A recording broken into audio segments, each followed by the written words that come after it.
Une poignée de main entre deux hommes forts, Erdogan et Poutine. La scène devrait se reproduire ce mardi, avec la visite du président turc à Saint-Pétersbourg et sceller un rapprochement russo-turc après plus de 6 mois de relations glaciales. En novembre, la destruction d'un bombardier russe par la chasse turque au-dessus de la frontière turco-syrienne déclenche les hostilités. La Russie impose des sanctions à Ankara. La coopération stratégique dont le gazoduc Turk Stream est au point mort. Fin juin sonne la détente, avec la main tendue d'Erdogan à Poutine, qu'il accepte.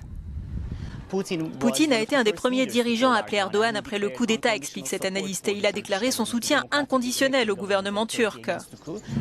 Cette réaction russe contraste avec celle des alliés occidentaux, réaction d'abord timorée, puis partagée entre condamnation du putsch et appel à respecter l'état de droit, un point sur lequel la Russie reste muette. Erdogan, qui se sent abandonné par les États-Unis ou l'Union européenne, se rapproche donc de cet alter ego combatif. Au menu des discussions de ce mardi figure le règlement du conflit syrien, même si leurs positions divergent, Moscou appuyant Bachar el-Assad. Les relations entre les deux pays n'ont jamais été simples, mais elles pourraient bénéficier d'un nouveau socle, la détérioration des relations avec les puissances occidentales.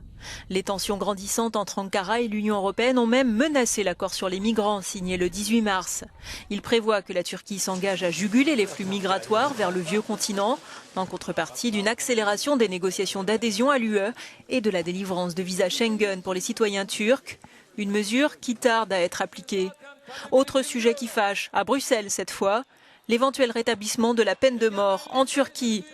Un point sur lequel est revenu le président Erdogan lors d'un rassemblement monstre ce dimanche à Istanbul. La souveraineté reste inhérente à la nation.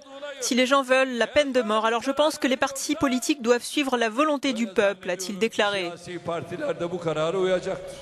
Reste à voir comment Bruxelles se positionnera face à la fermeté d'Erdogan, à son rapprochement avec Moscou et à la crainte d'une nouvelle crise migratoire.